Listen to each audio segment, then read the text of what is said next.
So you want to play classic hardcore and you can't wrap your head around which class you're going to pick. You're between a couple of them. You want to think about the big picture. What is it going to look like in game? What's it going to look like as I level? What do I offer to the group, to myself, the play style, all that kind of stuff. I'm going to make a different video than you've maybe ever seen before in this way. I did the same thing for retail WoW. It did very well and I got a lot of great comments on it. So I'm going to do the same thing here. In fact, I'm going to go right into showing you guys this chart that I made. Yes, I made a big old spreadsheet for you guys. So this spreadsheet is going to be linked down in the description as well, and you can easily like play this along in the background and all of this, because you can have the table here, you can screenshot it or whatever, clicking the link down in the description. But I'm going to do is I'm going to go through this table of all the different categories of things from all abilities that each class has, and then I'm going to go down the line of what each class might look like as you level up, and then in game if you can get to max level of what it would look like if you get all the way there. As a big asterisk on this whole thing is some of these things don't come available until later levels, like Warlock's AoE Fear doesn't come online until much later, all that kind of stuff, right? So but let's get right into it. This is your chart. It is categorized here with utility, which is very, very important. Survivability, which obviously is important in hardcore. CC, which is crowd controls, any sort of things that kind of stop things from other mobs from doing stuff.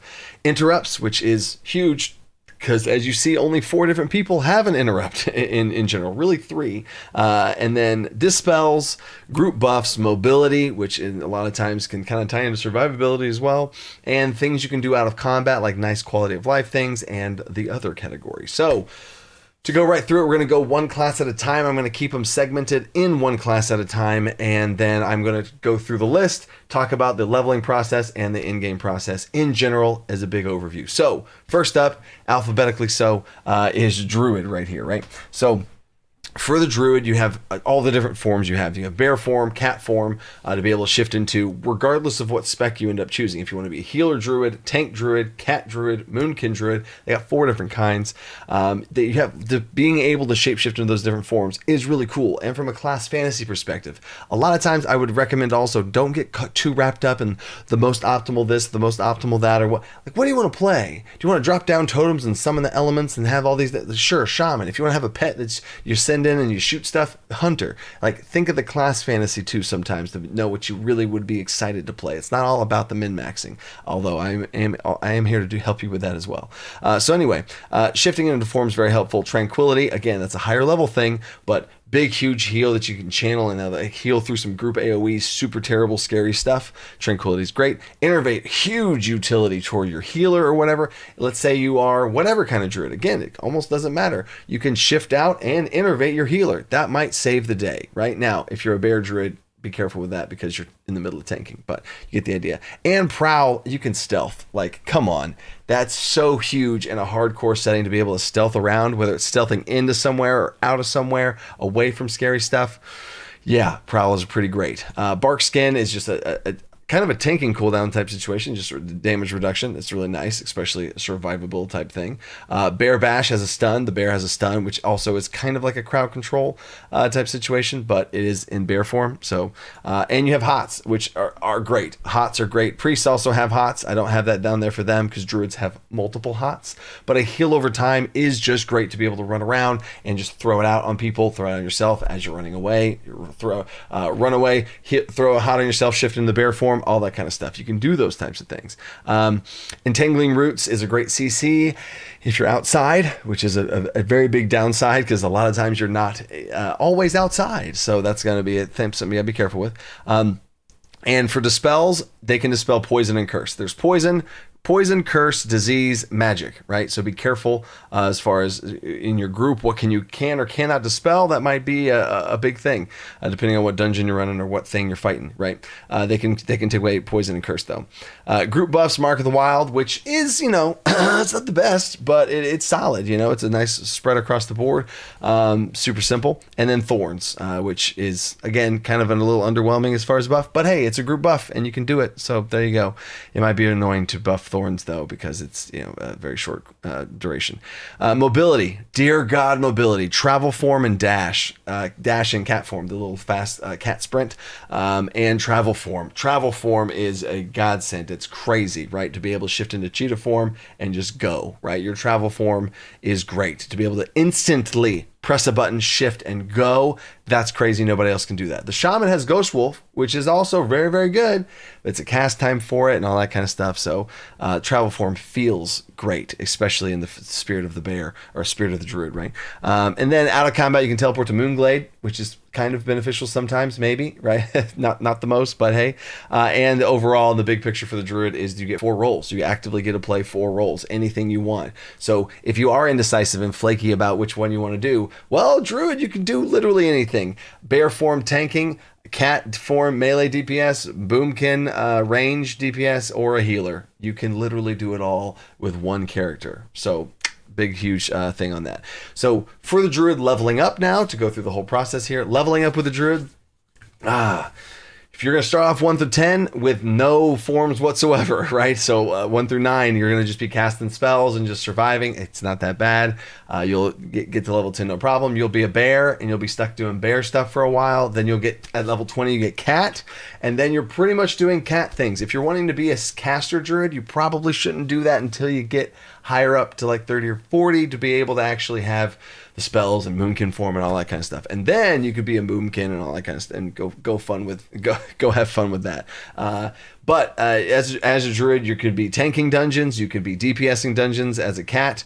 You probably wouldn't want to DPS dungeons as a moonkin till higher level. And you really could heal a dungeon with any spec. That druids are solid healers, heal over times, do help out with things. Put a bunch of hots on somebody, you could shift into cat form and try and do some damage, but then you could go low on mana, so be careful with some stuff there. But that is the early leveling process. And if you do want to level as a caster, you can also, you'd be a little bit better off for healing wise, but again, there's 4 different ways to play it, and at early levels, you're going to suck just like everybody else, right? And then at the end game, you are going to be able to be a bear tank. Bear tanks are good. They are very good. They will be wanted in certain raids. Warriors still are the king of tanks and everything, but man, oh man, bear tanks and that huge health pool with the armor and all that kind of stuff, they are a viable tank as well. And cat DPS is not as good as rogues, so there's that. And boomkins are not as good as other casters, and then druids aren't as good as other healers.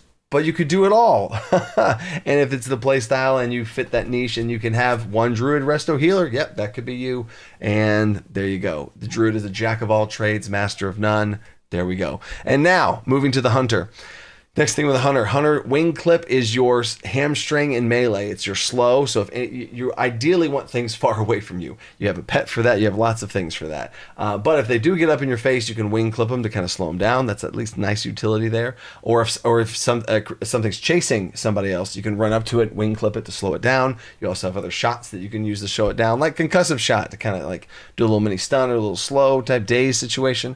There's that aspect of the monkey. Great usefulness to be able to run a dodge and stuff like that, which I guess we'll get to aspect of the cheetah here in a second. Aspect of the monkey is for a dodge chance on yourself to be able to be a little bit more survivable. And then feign death. Oh my gosh, you don't get this till later. I think it's like 30 or so. But feign death is a get out of jail free card. Unless it resists, and then you're screwed, right? But being able to press a feign death button, oh my god, in hardcore, you're about to die, feign death. Oh, it's a get out of jail free card. It's crazy in a hardcore setting, so it's super huge. Just cross your fingers you don't get resisted on that. And you'll also freak everybody out in raids at higher levels, because when you feign death, it looks like your character died. So that's always fun, and they should probably change that in the UI of the game. But anyway, Frost Trap is a legitimate group CC. If you're running a group and there's these big pulls and you got to be careful in hardcore and there's a big pack of whatever and y'all don't have a lot of gear, you set down a Frost Trap, you very much could save some runs with your crowd control of having a solid Frost Trap. It is not as good as Polymorph, but man oh man, Frost Trap is a solid CC, at least for the first little bit. You can't redo it over again like mages can with their Polymorph.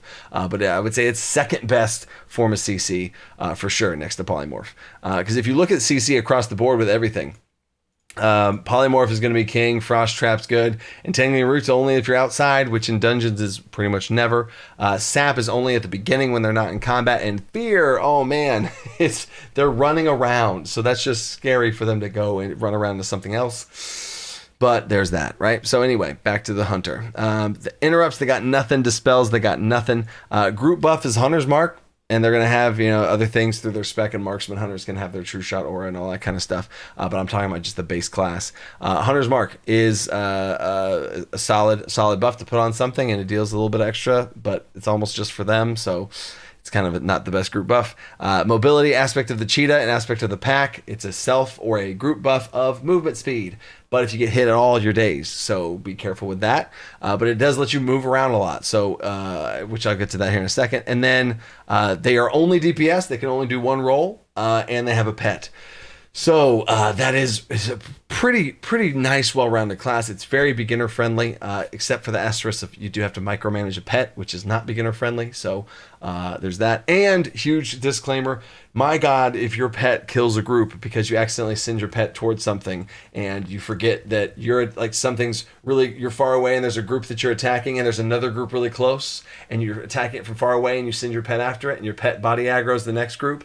Oh, you got to be careful with your pet, right? So as you're leveling in the big picture now, leveling a hunter all the way up, you're going to want to have it's going to be an easier process. It's one of the easiest classes to level as far as hunter is concerned in the big picture. Your pet can tank for you. Your pet can DPS. It can taunt off of things for you.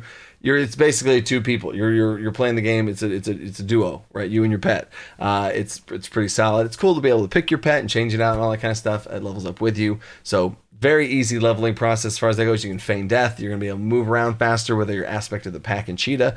And there you go. It's going to be weird the first 9 levels of not having a pet, but then you'll be fine.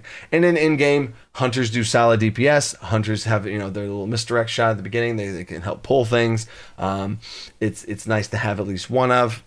Cool, right? Hunters are solid in general, but they rogues and warriors are going to be the top damage, but at least for ranged physical DPS, there you go, hunters. Mage now, evocation regains your mana back for you. Frost Nova is a nice thing. If things start kind of running around, Frost Nova kind of keep them all in place. It's pretty nice. They have different types of mage armors they can shift in and out for themselves, which is a survivability self type of thing. Mana shields, absorb shields, frost shields, stuff like that. Polymorph's the best CC in the game. So my God, a mage in a group is just a lifesaver. Just having one is just a lifesaver. Counterspell is great. It's the best interrupt in the game. It's ranged. It locks them out of their spell school. It interrupts the spell they're casting. Super good. Magic, they can dispel magic, which is pretty important. 4 classes can do it, and the fact that a DPS class can help dispel magic, it's pretty good unless the mage starts tunnel visioning, and don't do that. Arcane Intellect is a great buff, especially for other spellcasters. Super solid.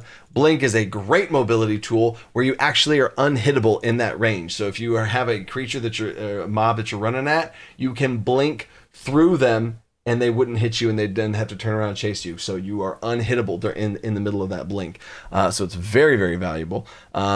Group water, group foods, teleport. Oh, I just messed that up. Slow fall, lots of great stuff. Just quality of life things. Just teleports in general. Teleporting yourself around, teleporting your group around. You can move through the world and save yourself so much time. My God.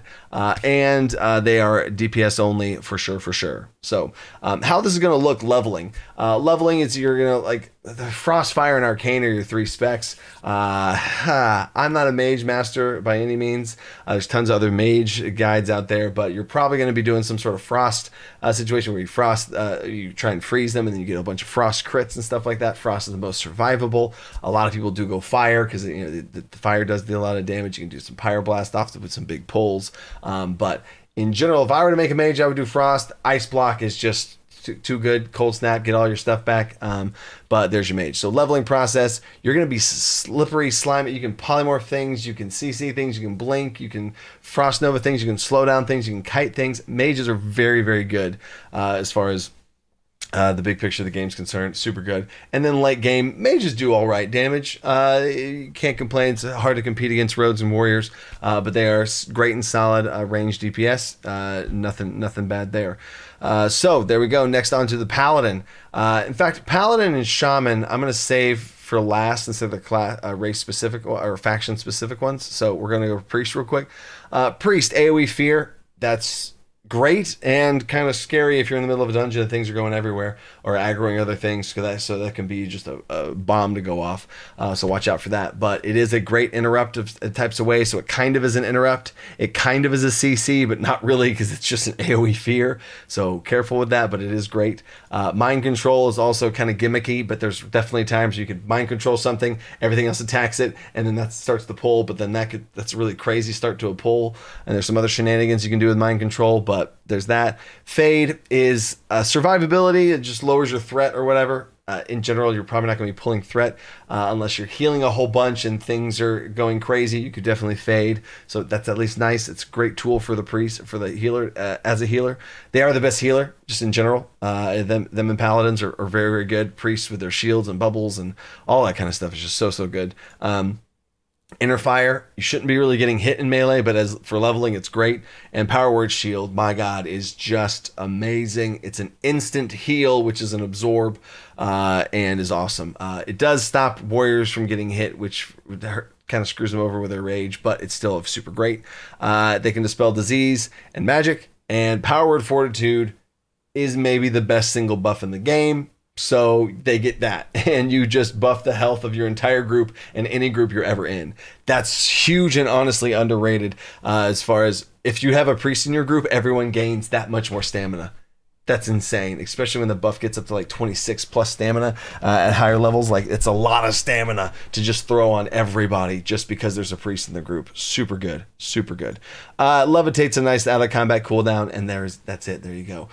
Priests are going to be very boring to level up. You pretty much just cast Holy Fire or Mind Blast and then put a dot on them and then shield yourself and wand. So you cast a damaging spell, put a dot on them, bubble yourself, and then you just wand as the dot ticks them away and as you regain your mana back, and you're good, right? So it's not going to be the most exciting level until you get to level 40 and you can get Shadow Form and do that whole thing. Or you could be, doing this little Holy Hybrid Discipline, Shadow Hybrid thing and level up that way to where you can still deal that damage for leveling up, and then you get to end game. And there you go. Let me know down in the comments if you guys want me to do a specific video on a specific class, because this obviously is a broad approach of the whole thing. So leveling, you're going to be able to have that AoE fear. You're going to be able to have the heals, heal over time with renew, instant shields, a powered fortitude for yourself. You're going to have a lot of stuff. Inner fire is even great for leveling up. So you're going to be very survivable. It's going to take you a little bit of time to kill stuff, and you might get a little bored doing it, but you're going to be pretty dang survivable as a priest leveling up. And then at high end, you are the most valuable healer that people would want. Paladins are pretty solid, but I mean, priests are just awesome. I know myself personally, I always prefer a priest as far as a healer in my group. But yeah, there we go.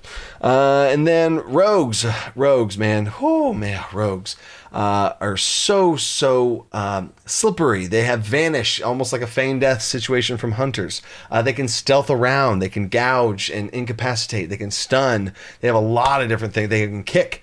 They can kick a target, which is also an interrupt, which is one of the very few interrupts that people have around. Sap is a form of crowd control that you have to specialize and put points into so that you don't come out of stealth when you do it. So there's a little bit of asterisk there. But Vanish is great, especially whenever stuff hits the fan. Evasion is another one of the best tanking cooldowns of the game, apart from Shield Wall. But Evasion, whenever you if you pull aggro from something, or if you're fighting a very high elite mob as you're leveling, super great cooldown as you're running away. Stealth is obviously great. Blind, really awesome crowd control. 2 different forms of stuns. Poisons on your blade that you can customize towards the situation you're in. Sprint, to be able to run very fast to get the heck out of there. I mean, they just have a lot of tools, as you're seeing. Like everything I'm describing sounds like a great hardcore character. Lockpicking, disarming traps, and they can only DPS. But there's the big picture for Rogue. Leveling up, you're going to be able to deal a lot of burst damage to some things. In dungeons, you're going to be able to be behind, do a whole bunch of damage, consistent damage, not having to worry about mana, being able to stealth, vanish. If the group completely looks like a thing, a wipe, and you can vanish. If you pull a bunch of mobs, you run through stuff, vanish, evasion, stealth. There's so many things you can do as a rogue. It's super nice. I personally don't like combo points. So that's why I don't play a rogue, or I totally would be there with a rogue, and I did that. But they have so many tools in their kit, as you can see, and they're super great. And in game, they're up there with warriors. I would say it would be rogues are the best at damage, and then with the highest gear, warriors can surpass them. But rogues and warriors are the top damage dealers, and also rogues don't take a lot of damage because they are a little bit more evasive, and they have some things like evasion and other things like that to where they don't take damage like that. But they are in leather and do have a lower health pool than warriors, so there's the whole balance there. So there's rogues. I'll skip shaman for a second now. Warlock is right now, currently with the current data, Warlock is the hardest to play as far as survive. Warlocks have the highest death rate. They have I honestly, I don't know why, because you would think that warlocks are a spellcaster with a pet, and they have a fear, and they have healthstone. Your soulstone does not work in hardcore, just for the record. Soulstone does not work. Ankh does not work. Paladin, bubble hearth doesn't work. You can't do those things. But anyway, you have health funnel to be able to drain health. You can life tap to gain mana. I mean, you have so many tools at your disposal with the warlock that just seems like you'd be great.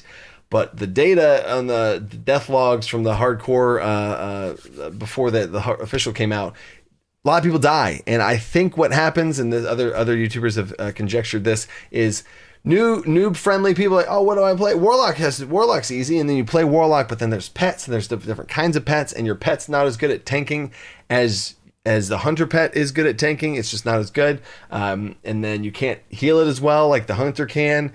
You can drain it, but then you're not doing any damage. So then that's kind of weird. And then fear is just a little bit all over the place as far as like crowd control purposes. So so I don't know. You gotta be careful if you're playing a warlock. They're not as easy as people think, but you have an AoE fear, death coil, which is a higher level thing that kind of makes them run away from you. Life tap gets your mana back. Banish is very niche and situational against demons, and more stuff with demons. Your pet can do a little bit of a purge depending on what kind of pet you have and what kind of pet you choose, whether it be a fellhound, a succubus, a imp, voidwalker, whatever. There's a bunch of different, I guess, play styles within that as far as which one you choose. Demon armor is a okay self buff to yourself. You can drain life from the targets to get your health back, and a voidwalker sacrifice shield, man, it's pretty good. And warlocks, I'll save the rest of that for the end thing. Fear is your crowd control. One of your pets does have an interrupt, the fell interrupt. Your pet, one of your other pets can have a spell magic. Again, this depends on what kind of pets, what pets you want, and it's kind of that little loadout that you're using. Healthstone, you can give the whole group a healthstone now. In hardcore on official mode, you can open up trade windows. You can give healthstones out, just like the priest powered fortitude. Very nice and beneficial. You get a free mount, just like the paladin does. That's super nice. Super nice. You get a free mount from a quest line. It's way cheaper than getting a real one. And then out of combat is summoning. You can summon all your different pets, and then you have the fell infernal that you can summon too, and that's a little crazy. And just like the hunter, they can only DPS and they have a pet. So there's the warlock. I will say in PvP or duels, the Soul Link warlock is crazy. You share health with a pet, and you can sacrifice your pet and then bring your pet back immediately and sacrifice it. It's just crazy. Some stuff warlocks can do as far as survivability pet stuff, which also will help you as far as leveling goes. Leveling up if you choose demonology or whatever. It depends on what you're leveling as. But be careful, because apparently warlocks are hard to level in that regard. And in game, warlocks are going to be very much more beneficial in this new version of hardcore, because they have removed the debuff limit on creatures. So your dots aren't going to be pushed off by other people's things and all that kind of stuff. So you're going to be able to dot things up as much as you want. So we'll see if that helps warlock shine a little bit more than they used to. So there's your warlock. And then warrior. Warrior is what I played back in vanilla. I played it all the way through. I did all the main tank stuff, and I went all the way, and I re-rolled Death Knight, but that's not on this list. So warrior is my tried and true, so I know a whole bunch about warriors. But you got stances. You're going to be shifting around between your 3 different stances. You got battle stance, berserker stance, defensive stance, shifting around. Intimidating shout is a nice little bit of a fear, a little bit of a crowd control maybe, depending on the target. Your target does not move, it stays in place, but everything else kind of runs away, so you can kind of be creative with your uses there. Execute is a great 20% and lower health. It feels really great to do, helps kind of kill things off quickly, which is important. And hamstring is a great slow, which is going to be better than the wing clip because warriors are up in person to be able to hamstring more efficiently. And then defensive stance is the survivability thing. Wearing a shield in general. I know a lot of other people can wear a shield, but shield, defensive stance, shield block, shield wall. Oh man, that is why they are the best tanks. They are built for it, literally, right? They do not have any crowd control apart from their intimidating shout situation, which is a little unreliable. Pummel is a kick, is an interrupt type of situation, so that does work for that. Battle shout is a group buff. It's very annoying to keep up. I hate having to spend rage to keep up battle shout. It's very annoying. It's only lasts for 2 minutes, 3 minutes if you buff it. So that is a legitimate annoying thing. I do have a weak aura that I make for my shaman, for the Rockbrider weapon situation, warriors for battle shout, paladins for their buffs that you can have come up whenever it falls off.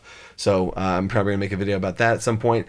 Mobility, they have charges. They have not much mobility except for their charge and then their intercept and their other stances and stuff. So that's at least nice that they have charges for mobility. And they are the best tank and the best DPS. So you can't go wrong with warrior, people. You can't go wrong with warrior, but it is the second hardest to level and get to max level because you don't have any heals. You don't have a lot of tools in your kit. If you pull too much, you are dead. And if you're the tank, well, that's, I guess, true for any sort of tank in a dungeon. But warriors, it's very hard early on. And then if you can get to 35, 40, you're almost guaranteed to go the rest of the way. Warriors really come online later on when they have some more of their talents, more of their weapons, their gear starts to scale. And in general, in endgame, you're going to be okay at damage in the beginning, but my God, once you get gear, you are unstoppable. So have faith in the warrior. They're in it for the long haul. And then the last two are Paladin and Shaman. Paladin for the Alliance, Shaman for the Horde. Paladin is Hammer of Justice stun, super great utility. Turn undead, they're great against undead things, which I think is weirdly broken in certain things for against undead. Paladin's just like good a notch higher for like a Ret Paladin and Strathholm will do way more damage than normal compared to if they're in Ubers, right? So anyway, Hammer of Wrath is also a nice little execute type situation, so that's a nice utility. Divine Intervention is huge for survivability. Put a bubble around yourself to be able to protect yourself and just become immune to stuff. Blessing of Protection, same thing for other people, to protect other people if they're about to die, because most things are physical damage in here, so you can, oh no, and you can like save somebody. How clutch would that be in a hardcore setting? Wow. Divine Shield, Lay on Hands is an instant, like a full health heal pretty much. My gosh, so they have a lot of survivability tools, Paladins do, for yourself and your group, so that is pretty huge. Divine Shield's your immunity thing for yourself. Divine Intervention's where you just like, boom, and then you're just like out of it, which is kind of crazy. And then Dispel, they can just do disease, poison, and magic. They're the only one that can do 3, so that's pretty huge. They do have a bunch of auras that they can share with their whole group, and they have a bunch of seals. So they can attack something with a seal, and it gives a buff to everybody else that attacks that, whether it be heals or mana back or whatever, right? So lots of little group stuff there. And their blessings. I guess I should have put that on the group buff things. All their little small buffs, the little Blessing of Might, Blessing of Wisdom, Blessing of Salvation, all that kind of stuff is huge and a great buff to have. Even if you have multiple Paladins, they have a bunch of different ones you can use, so that's super, super beneficial. They do get a free mount, and Blessing of Freedom is super good for mobility tools. And they can do 3 rolls, right? Paladin tanks are the third best tank and not really considered a tank. You're kind of trolling if you do a Paladin tank. It's not really that viable compared to the other two, at least. And then you definitely can heal. They're very solid healers, especially with gear. They become very solid, like infinite mana battery healers. And then a Ret Paladin is not the best, especially not compared to Rogue and Warrior, but it is there, and you do have some benefits to having a Ret because of the seals that they use and other things like that. So maybe you want to have a Ret Paladin and a healing priest, but that all depends on kind of group composition and beyond. So Shaman Shaman, I saved for last because this is what I'll be leveling in hardcore. I'm going to be leveling a shaman tank. And if you think I'm a troll or you think I'm going crazy, I'm not. I know what I'm doing. I can have entire videos of how to shaman tank. I think it's a very fascinating tank. I think it should. I could do a whole rant video about how shamans should have been tanks. Also, for the record, paladins have an entire protection tree. Shamans have an entire protection tree. It's called enhancement. Like half the talents in that thing are for tanks with shield blocking, dodging, parrying, all that kind of stuff. So anyway, shamans are a great use, and they can do all 3 roles. 4 if you count the tanking thing I'm doing. But again, that'll be a whole separate video. But what a shaman looks like is Earthbind Totem. Real quick for the paladin, as far as leveling up goes, you do have a lot of tools at your disposal for like healing yourself and different things. It is a little bit less engaging because a lot of it's auto attack based, so that'd be my only caution there. And I already talked about in game. Sorry. So back to shaman. Earthbind Totem is a totem you put down on the ground, slows people around you. Tremor Totem wipes fear. It cleanses fear off of people, which is huge in a lot of dungeons, at low and high levels, to be able to cleanse off fears and sleeps and stuff. Grounding Totem to absorb spells that hit. That's more of a PvP thing. Purging things off of enemies. Frost Shocking to slow things down. On top of the Earthbind Totem that also is an AoE slowdown. And Earth Shock. Earth Shock is, I honestly, I should have put, I'm going to double dip, put this down here as an interrupt. Because Earth Shock is also an interrupt on top of everything else. In fact, I'm just going to leave it down there. There we go. So Earth Shock, a great interrupt to be able to like zap somebody, and on a decently short cooldown as well. And then Poison Disease, they can dispel poison and disease, and they have poison and disease totems as well. So you can put totems down to do it for like an aura pulse effect, or do it manually, right? And group buffs, they have 4 different totems. I mean, my gosh, there's fire, earth, water, air totems, and they can adjust their totems to fit the situation. It's honestly really cool. I did not play a shaman back in the day. I've been playing a lot of shaman now, and to be able to uniquely fit the situation, whether it be resists, and there's a bunch of fire damage, I'm going to put down a fire resist totem, and you can like mix and match your totems based on the situation of what you need. It's super great and awesome to be able to kind of move around and do. It is kind of annoying to be able to have to put them down at your feet and maybe keep refreshing them in some way, but a lot of them last for a while, so it's not too terrible, especially as you're leveling up. It might get longer fights when you get to higher level and stuff, but there's that. Ghost Wolf is amazing. You get it at level 20, and you'll be the fastest person at level 20. At level 20, you'll be the fastest character around for a while. And it has a cast time, but there are talents where you can reduce the cast time, whether you want to take those or not. But Ghost Wolf is a great mobility thing to help you move around the world and save some time. And some quality of life, water breathing, water walking, astral recall is like another Hearthstone. So super great quality of life stuff there. And then they, like I said, can do all 3 roles. They are solid healers, chain heal, healing totems. They are solid healers. Definitely not top tier, but definitely can be healers. Range DPS with lightning elemental. That's solid burst damage. Definitely good burst damage and things, so there is some value in that. And then enhancement shamans with Wind Fury procs and totems, and any shaman can drop a Wind Fury totem. So that's going to be super great for your rogues and warriors, which are your best damage dealers. So that all connects. And shamans in a group with the rogues and warriors, oh man, maybe they're the best healers because they buff the crap out of the warriors and rogues so much. And then you have the potential tank situation, but that'll be a whole video. So there is the big picture. I hope you have enjoyed, or it's been helpful or useful in this whole big picture. If you like this, the link to this is down in the description. And if this has helped you and you want to see more, I have a ton more other videos. And if you want to support what I do here, I super appreciate that, especially right now with some things going on and what I'm trying to shift around and change, and make sure I can keep doing this whole thing like I've been doing. Support down below on Patreon is massively appreciated. And until next time, stay creative, think outside the box. Good luck out there, stay alive and hardcore. Peace.